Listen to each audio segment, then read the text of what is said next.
Everyone, एक बार आप सभी का फिर से स्वागत है अपने इस परिवार एक उड़ान में। आज हम न्यूट्रिएंट या पोषक तत्वों की जानकारी प्राप्त करेंगे। ठीक है, तो न्यूट्रिएंट या पोषक तत्व क्या होते हैं? ये हमारी जैविक क्रिया के संचालन में क्या आते हैं, काम आते हैं। जैविक क्रिया का संचालन करते हैं न्यूट्रिएंट या फिर पोषक तत्व। ये कितने टाइप के होते हैं? जैसे कार्बोहाइड्रेट भी एक न्यूट्रिएंट है, लिपिड भी, प्रोटीन भी, और मिनरल्स भी, और विटामिन भी। और जो कार्बोहाइड्रेट, लिपिड को हिंदी में कहते हैं वसा। जो कार्बोहाइड्रेट और लिपिड हैं ये हमें क्या देते हैं? एनर्जी देते हैं। प्रोटीन्स क्या काम आता है? शरीर का निर्माण करने में काम आता है।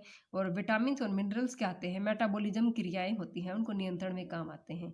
यानी जो उपापचयी क्रियाएं हैं ना, उनके नियंत्रण में काम आते हैं हमारे मिनरल्स और विटामिन से। ये हमें किसी टाइप की एनर्जी नहीं देते, विटामिन और मिनरल्स। और कार्बोहाइड्रेट और लिपिड हमें क्या देते हैं? एनर्जी देते हैं। ठीक है, अब आगे है कार्बोहाइड्रेट। कार्बोहाइड्रेट क्या होते हैं? इनमें क्या होता है? कार्बन, हाइड्रोजन और ऑक्सीजन, ये 3 टाइप के तत्व पाए जाते हैं या एलिमेंट पाए जाते हैं। तो इनका रेशियो क्या होता है? 1:2:1 होता है। ठीक है, और इसका एग्जाम्पल क्या है? ग्लूकोज है। ग्लूकोज का जैसे फॉर्मूला है C6H12O6। अगर हमें चेक करना है कि ये कार्बोहाइड्रेट है या नहीं, तो हम क्या देखेंगे कि इसमें कार्बन, हाइड्रोजन और ऑक्सीजन का रेशियो कितना होना चाहिए? 1:2:1 होना चाहिए। अब जैसे ग्लूकोज में चेक करें, जैसे हम कार्बन कितने हो गए? 6 हो गए, हाइड्रोजन कितने हो गए? 12 हो गए, ऑक्सीजन कितनी होगी? 6 होगी। जब इनको कट कर रहे हैं तो रेशियो क्या आ रहा है हमारा? 1:2:1 आ रहा है। इसका मतलब क्या है? ग्लूकोज भी हमारा क्या है? कार्बोहाइड्रेट ही है। ठीक है, अब जो प्लेयर्स होते हैं वो प्लेइंग के टाइम पे क्या लेते हैं? एनर्जी ड्रिंक लेते हैं। तो एनर्जी ड्रिंक्स में क्या होता है? वो एनर्जी ड्रिंक किसके बने होते हैं? कार्बोहाइड्रेट के बने होते हैं। ठीक है, अब तुरंत ऊर्जा का स्रोत होती हैं, क्योंकि कार्बोहाइड्रेट जब हम लेते हैं तो हमें तुरंत ऊर्जा मिल जाती है। इसीलिए क्या लेते हैं? वो एनर्जी ड्रिंक में क्या होता है? उनके कार्बोहाइड्रेट होते हैं। अब जो पाचन क्या हो जाता है? कार्बोहाइड्रेट का मुख्य से ही प्रारंभ हो जाता है पाचन कार्बोहाइड्रेट का। आगे है टाइप।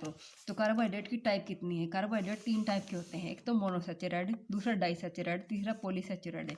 तो मोनो का मतलब होता है एक, इसमें क्या होगा? एक शर्करा होगी।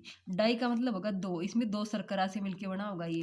पॉलीसैचेराइड का मतलब होगा इसमें बहुत सारी शर्कराओं से मिलकर बना होगा, मैंने शर्करा होंगी इसके अंदर। जैसे मोनोसैकेराइड में का एग्जांपल क्या है? ग्लूकोज, गैलेक्टोज और फ्रैक्टोज।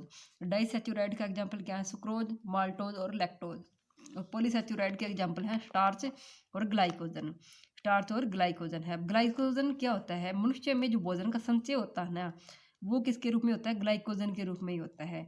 और जो पेड़ पौधों में भोजन का संचय होता है या स्टोरेज होता है, वो किसके रूप में होता है? स्टार्च के रूप में होता है। ठीक है, तो ये क्या है? पॉलीसैचेराइड है दोनों, स्टार्च और ग्लाइकोजन पॉलीसैचेराइड है। अब देखो, कार्बोहाइड्रेट को पहचानने का एक तरीका है, जिसके पीछे भी OS ही आता होगा या फिर ओज लगा होगा, उसका मतलब क्या है? वो कार्बोहाइड्रेट के परिवार से रिलेटेड है। ठीक है, जैसे आगे क्वेश्चन में दे रखा है कि निम्न में से कौन सा कार्बोहाइड्रेट नहीं है? तो पहला है ग्लूकोज, फ्रैक्टोज, माल्टोज और माल्टेज। इनमें से पता करना कि कौन सा कार्बोहाइड्रेट नहीं है। तो इसको पता करने का तरीका क्या है? पीछे ओज लगा होगा ना, तो इसका मतलब वो कार्बोहाइड्रेट के परिवार से है। जिसके पीछे ओज नहीं होगा वो कार्बोहाइड्रेट में है नहीं। जैसे यहाँ पे देखिए, ग्लूकोज में, ग्लूकोज के बाद में क्या लग रहा है? ओज लग रहा है, तो इसका मतलब ये तो कार्बोहाइड्रेट है। इसमें भी क्या लग रहा है? ओज लग रहा है, तो ये भी कार्बोहाइड्रेट है। माल्टोज में भी ओज आ रहा है, इसका मतलब ये भी कार्बोहाइड्रेट है। लेकिन माल्टेज में क्या रहा है? एज आ रहा है, इसमें ओज नहीं आ रहा, तो इसका मतलब ये कार्बोहाइड्रेट है नहीं। तो इसका आंसर क्या आ जाएगा? माल्टेज। ठीक है, आगे है सुक्रोज। सुक्रोज, माल्टोज, लैक्टोज या फ्रैक्टोज, ये क्या है? डाइसैचेराइड है। ये किससे बने होते हैं? जैसे सुक्रोज है, ये किससे बना होता है? ग्लूकोज प्लस में फ्रैक्टोज से मिलके बना होता है। और माल्टोज है, ये किससे? ग्लूकोज प्लस में ग्लूकोज से मिलके बना होता है। लैक्टोज, ग्लूकोज प्लस में ग्लैक्टोज से। ठीक है, तो इनको याद करने का तरीका क्या है? देखो, तीनों में ग्लूकोज तो है ही, ग्लूकोज तो तीनों में है, इसको तो छोड़ दो। अब माल्टोज में क्या आ रहे हैं? दोनों ग्लूकोज ग्लूकोज ही आ रहे हैं। ठीक है, अब लैक्टोज में क्या आ रहा है? लेक्ट आ रहा है, तो ग्लैक्टोज में भी क्या आ रहा है? लेक्ट आ रहा है। इसका मतलब एक तो ग्लूकोज होगा इसमें, एक ग्लैक्टोज होगा। इसमें दोनों ग्लूकोज ग्लूकोज होंगे। सुक्रोज में नीचे कैक नीचे रह रहा है, ऐसे ही इसमें फैक नीचे रह रहा है, तो फ्रैक्टोज हो जाएगा। ठीक है, तो सुक्रोज किससे मिलकर बना होगा? ग्लूकोज प्लस में फ्रैक्टोज से। माल्टोज ग्लूकोज प्लस में ग्लूकोज से। और लैक्टोज किससे बना होगा? ग्लूकोज प्लस में ग्लैक्टोज से। ठीक है, आगे है फ्रैक्टोज। फ्रैक्टोज का हम फ्रूट शुगर भी कहते हैं। फ्रक्टोज को क्या कहते हैं? फ्रूट शुगर भी कहते हैं। आगे है ग्लूकोज। ग्लूकोज को हम ब्लड शुगर भी कहते हैं। और सुक्रोज को हम कहते हैं टेबल शुगर। और ग्लैक्टोज को कहते हैं हम ब्रेन शुगर। ठीक है, आगे